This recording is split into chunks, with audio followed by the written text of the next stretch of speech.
Raise your hand right now if you hate modern day Ubisoft.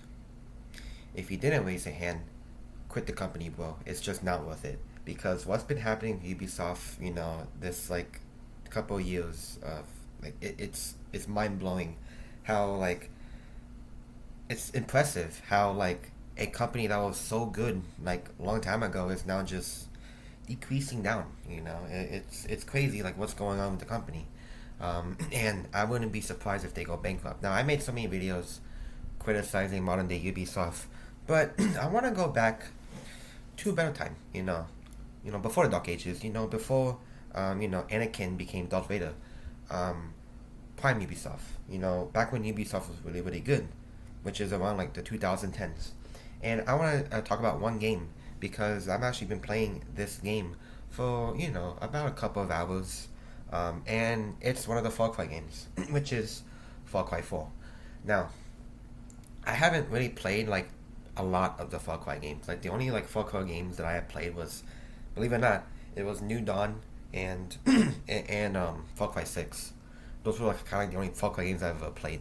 I haven't really played any of the older Far Cry games, which is kind of stupid of me. Like that's like the most like stupid thing a gamer could ever do, which is not play the older Far Cry games because, man, Far Cry 4 and I'm pretty sure even Far Cry 3 and to a certain extent Far Cry 2 and also Far Cry 5, but uh, Far Cry 4 is such a fun game. It is. It's just a fun game to play, and I have such a blast playing it. Like every time I play Far Cry 4, I look at my clock. 5 hours have already passed because of how much like fun and immersed I am in Kairat, which is like the main setting of this game. Now, a couple of things I wanna make clear here. Um, the story is something that I don't really pay a lot of attention to, which is kind of sad because I feel like I am supposed to, and it kind of like skips cutscenes. I can't skip cutscenes, which is kind of weird. Can't really skip cutscenes in this game. But there are some moments in the game, like if I'm playing like a side mission or even part of the main story, I sometimes am, I will admit that sometimes I do skip some cutscenes, but I can't do it here. However, me paying attention to the story like ever so often, I kind of just don't really because I just want to like really just play the game because the game is actually very fun. Again, it's just like Far Cry 3 and all your other Far Cry games. You jump into this world, Kairat, who is held by Pagan Min, who is the dictator of this land. And I'm gonna say right now, Pagan Min, holy crap, Pagan Min is such a very, very, very great villain. Like the way Ubisoft like was in the kitchen cooking this guy, like this, he is amazing. Like him and Vaas and maybe even Joseph Seed is just they're just such top tier like villains and probably like any video game out there. Like I'd say right now, even like past Ubisoft, I'll even go out on a limb and say like these three characters, besides a little bit of Joseph Seed, is probably like some like the best video game villains I've ever seen. And I might even say the best villains out there. I know that's just very hard for me to say. But yeah, like when I saw Pagan Min, like holy crap, this guy, like he doesn't even seem like he's a villain. Pagan Min doesn't even seem like he's a villain. He seems more like a caring guy. Again, he is a violent criminal. He is a dictator. He is like controlling the land. He is don't get me wrong, he's a very bad guy.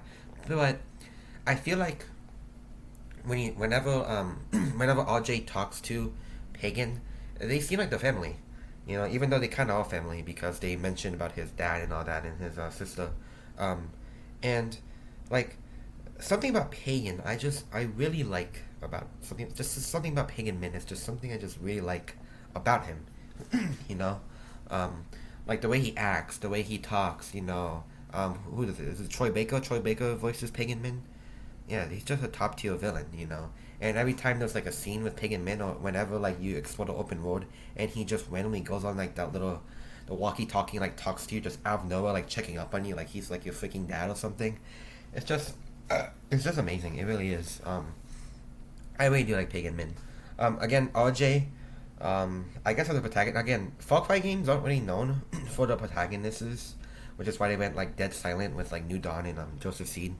But I'll say right now, like Far Cry is not really like big in the protagonist. It's like game protagonist is like Jason from Far Cry 3 and RJ here, Far Cry 4. RJ is a very interesting fellow.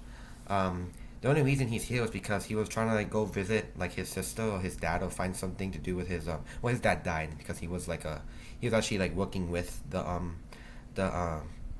do you call the Golden Path. So like whenever like he meets like Golden Path members, he's like framed as like a freaking like a hero, or like he's just a very famous person because his father of RJ's father is a very like I guess like a hero, like a war hero to the Golden Path. So he's very praised, and all that. So like people like Sabal, they really like look up to him. And also Amida. Now I'm gonna be honest with you, I'm gonna go with the Amida route on this playthrough because again, I don't know about Sabal. Something about Sabal is like kind of weird. But I'm actually going with like the Amida route, which is kind of like weird. I don't know why if that's good or not, but to be completely honest, if I had to choose between anybody, I would actually probably go with Pagan Min on this one. I think something about Pagan Min and like how he like operates some certain things, and also like Amina and Sabal's like tactics to like save Kairat from the reigns of Pagan Min. If it was me, I would actually choose Pagan Min as like someone who I'll side with. I don't really trust the Golden Path, to be completely honest. Like I'm gonna be honest right here. I don't trust them at all. I don't. They seem like the I can see what they're trying to do, but there's just something about them. It's a little fishy. Something about like Amida and like her like obsessing with like making children soldiers, and also like Sabal's like thing about like going to the past or something like that. Like there's just something about that I just don't really like see. I feel like it's gonna go downhill no matter what, right? So but then when you like look at Pagan Min's like story, it's almost like you want to go with him. It's like whatever he has for you, it will make it like it'll be like a good outcome because he knows you. Like if like when you were in the beginning, when he was that famous like Crab Lagoon intro of the game, he's very nice to you. He is like compared to like all the other people that you meet along the way, he's like very nice to you because he knows you. Like he knows that you're RJ, right? So besides from the story, again, story is not something that I'm like a very big into, but like big ones that I would touch up on was definitely Pagan Min. Pagan Min's an amazing villain. Gameplay. Gameplay, this is like your typical Far Cry game, which is what does make it fun. You can, invade outposts, claim them. You can drive, you can hunt. Hunting is like very big in this game, so like every time you hunt, it's used for like crafting, which is kind of like your upgrades. There's skills in this game.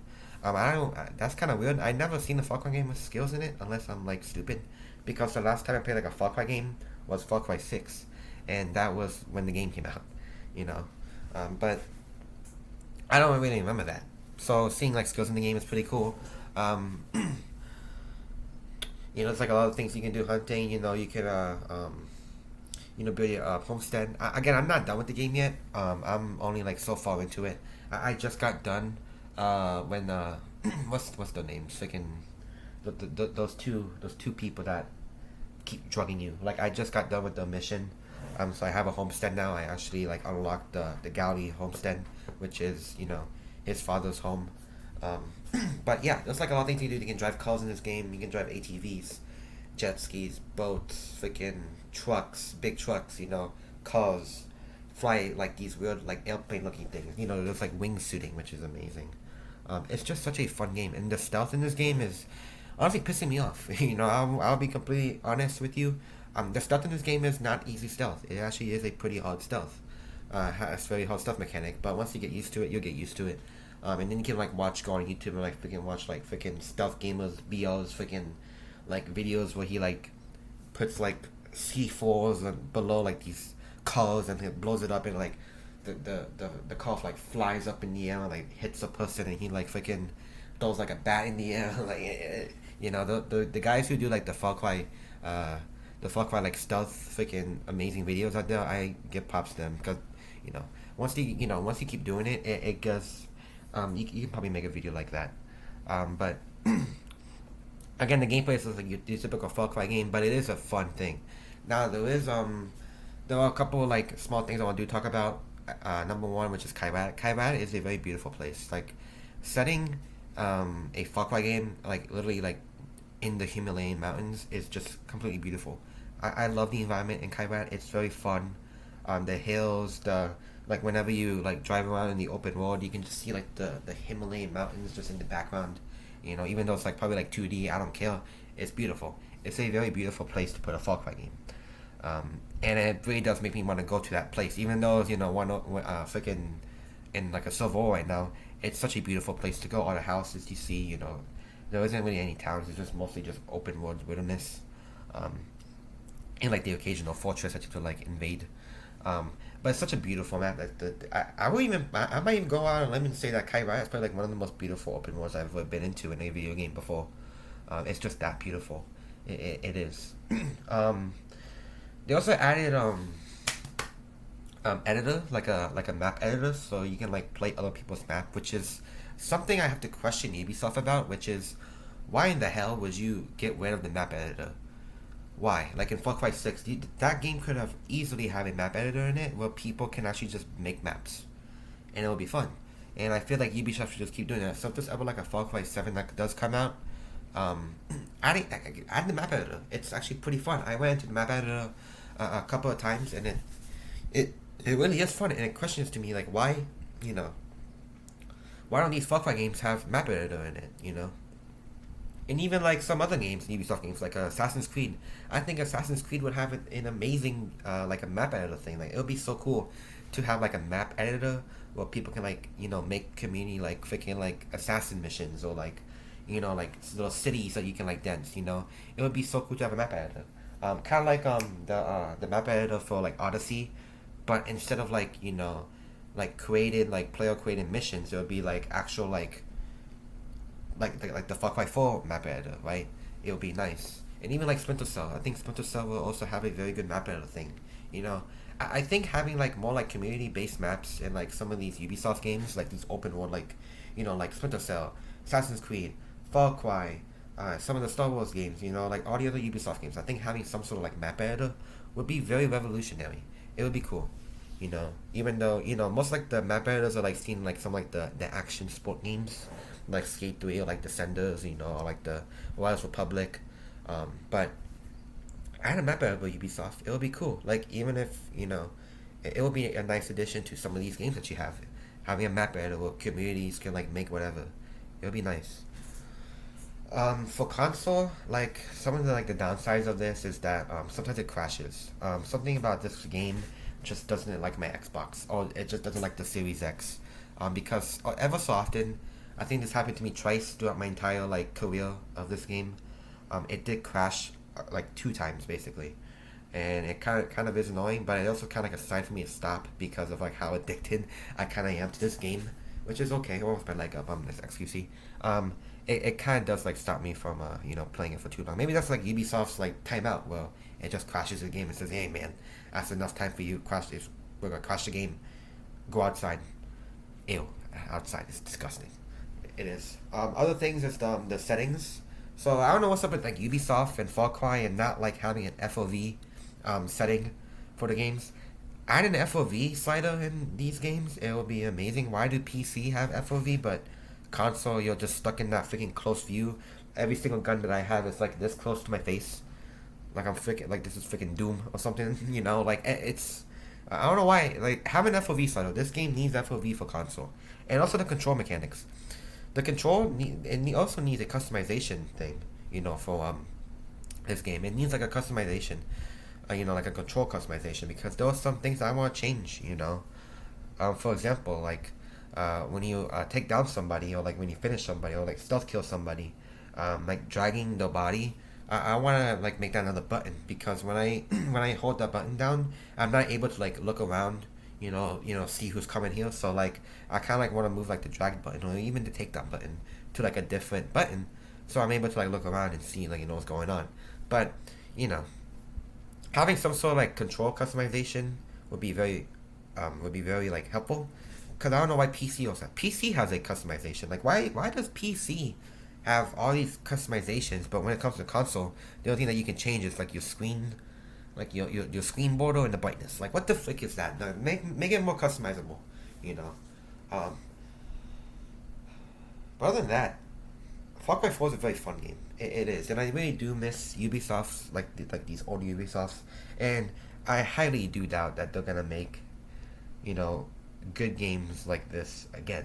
I would say So far, like the only like good game that they really released that like when I say good game, I mean like mediocre game that came out was Mirage. I think like the Mirage DLC that came out, even the Cause of Iowa DLC that came out for both Shadows and Mirage, is Valley of Memory, um, for Mirage. Those were some very very good like games that they released. Other than that, nothing good has came out from modern day Ubisoft. So these old games like Prime Ubisoft, like 2014, 2015, 2012, these were like the peak Ubisoft days, and I don't even think that they're gonna come back to that.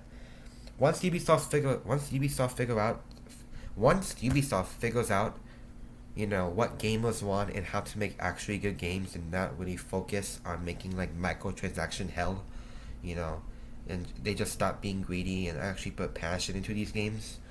I really do think that the company will survive. It will.